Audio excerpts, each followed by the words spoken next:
အားလုံးမင်္ဂလာပါကျွန်တော်တို့တဘာသာကြားရင်ကြားတယ်ဆိုတော့ design reset ကိုကျွန်တော်ထုတ်ပြီးတဲ့နောက်မှာကျွန်တော်ဘာလုပ်လို့ရလဲဆိုတော့ distinction ဘယ်နှခုပါလဲပေါ့နော်အဲ့ဒါကိုစစ်ကြည့်လို့ရတော့အဲ့တော့ distinction ကိုကျွန်တော်တို့ကမြန်မာ English ကတော့95ပဲဖြစ်တယ်အဲ့လိုမျိုးဆိုရင်တော့ကျွန်တော်တခါတည်းကျွန်တော်တို့က count မှာ criteria ကအတူတူဖြစ်တဲ့အတွက် count ဟိုမြန်မာ English ကို count တစ်ခါရေးလိုက်တော့တင်ချတော့ဘာလို့မှာဆိုတော့အဲ့လိုမျိုးတူတာ3-4ခု range တွေပါတယ်ဆိုရင်တော့ count if တကယ်လို့ criteria ဆိုအားလုံး80ထက်များရင် distinction ဆိုရင် criteria တစ်ခုတည်းတဲ့တို့ရင် count if နဲ့သုံးလို့ရတယ် criteria ကတစ်ခု range တွေလည်းများတယ်ဆိုရင်တော့ count if နော် s ပါတယ် count if နဲ့သုံးလို့ရတယ်အဲ့တော့ကျွန်တော်တို့ကဒီနေရာမှာတော့ကျွန်တော်ယူလေးပဲသုံးပြမယ်if function လေးနဲ့ပေါ့နော်ဆိုတော့ if function လေးကိုကျွန်တော်ခေါ်လိုက်တယ်ဒါတော့ကျွန်တော်စာသားတက်ထုတ်ချင်တဲ့အတွက်ပေါ့နော်ဒီကောင်က89ဆို80ဖြစ်ပေါ့နော်80ဖြစ်ကျွန်တော်က BDH but ဆိုတဲ့ distinction ကိုပြပြီးမဟုတ်ဘူးဆိုရင်ဘာမှမပြအောင် straight အလုပ်ကိုပြချင်တယ်ဒါမျိုးကျွန်တော်ရေးလိုက်ရတာအလုပ်ပြနေပါတယ် formula ရှိတယ်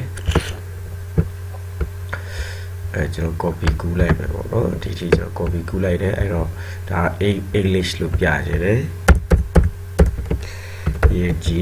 ဒီမှာ79မဟုတ်တော့ English ကတော့ကျွန်တော်ပုံမှန်90ဆိုတော့94ထဲကြီးရကျွန်တော်ပြလိုက်ပါတယ်တော့မြန်မာလည်း94ထဲကြီးရဆိုပြီးကျွန်တော်ပြရတယ်ပေါ့နော်ဆိုတော့ဒီမှာတင်ချာဖြစ်နေတယ်တကယ်လည်းကျွန်တော်မြန်မာလို့ပြမယ်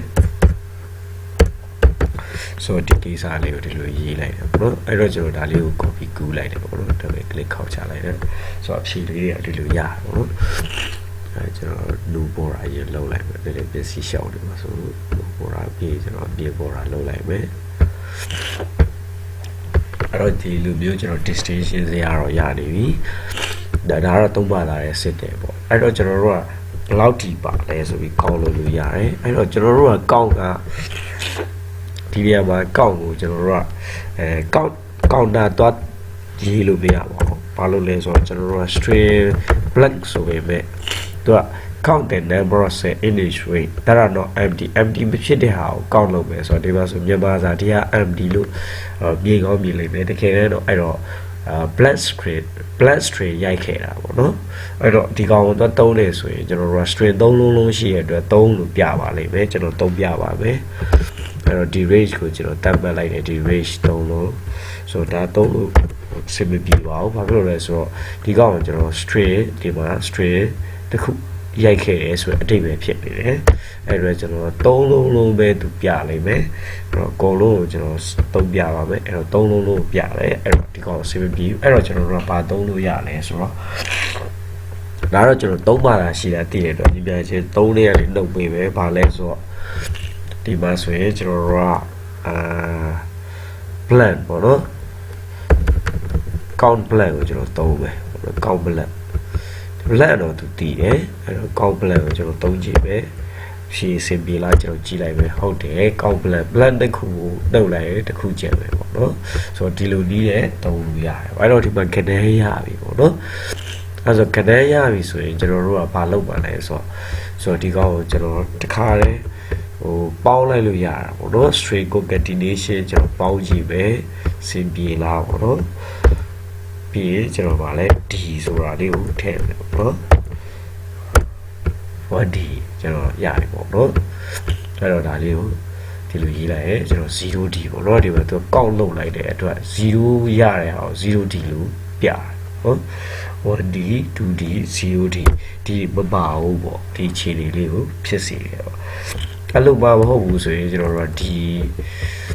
ဟုတ်ပြီအဲ့တော့ကျွန်တော်တို့ကနောက်တစ်ခုသုံးလို့ရတာပေါ့နော်ပြီးကြပါ d နဲ့လာပေါင်းရင်လည်းရတာပေါ့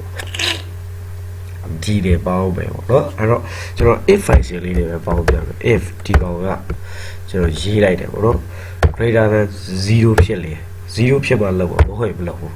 0ဖြစ်လေဘာလုပ်မလဲဆိုဟဲ့ဒီကောင်နဲ့ကျွန်တော်ဘာပေါင်းမလဲဆိုတော့ d ဆိုတဲ့စာလာနဲ့ပေါင်းမယ်မဟုတ်ရင်ဘာမှမလုပ်ဘူး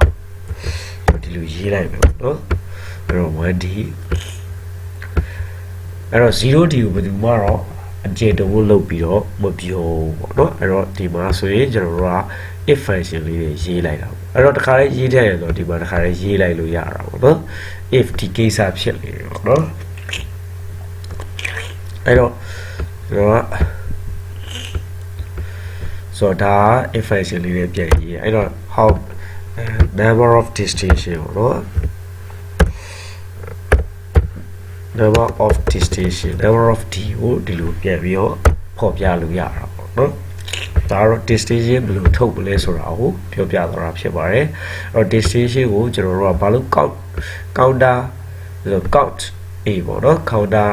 နဲ့ဘာလို့မတုံးတာလဲဆိုတော့ကျွန်တော်ဒီအောင် string လေးတွေသူတည်နေတဲ့အတွက်တုံးလို့မရတော့ဒါကြောင့်မို့ကျွန်တော်ကတုံးပါတာလေး black ကိုပြန်နှုတ်ပြီးတော့ကျွန်တော်လုပ်ပြထားပါတယ်ပြီးတော့မှကျွန်တော် if function လေးနဲ့ကျွန်တော်ပြန်ရေးထားတယ်တကယ်လို့မှ greater than 1 greater than 0ထက်ကြီးတယ်ဆိုရင်တော့ကျွန်တော် d ဆိုတဲ့ string နဲ့ဒီ 1 ဆိုတဲ့ string နဲ့ပေါင်းပေးရဲဆိုတော့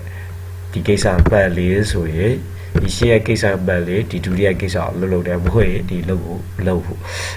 မဟုတ်ရင်ကျွန်တော် plus string ထိသွားတယ်ဆိုတဲ့အဓိပ္ပာယ်ကိုပြောပြသွားတာဖြစ်ပါတယ်အားလုံးကိုကျေးဇူးတင်ပါတယ်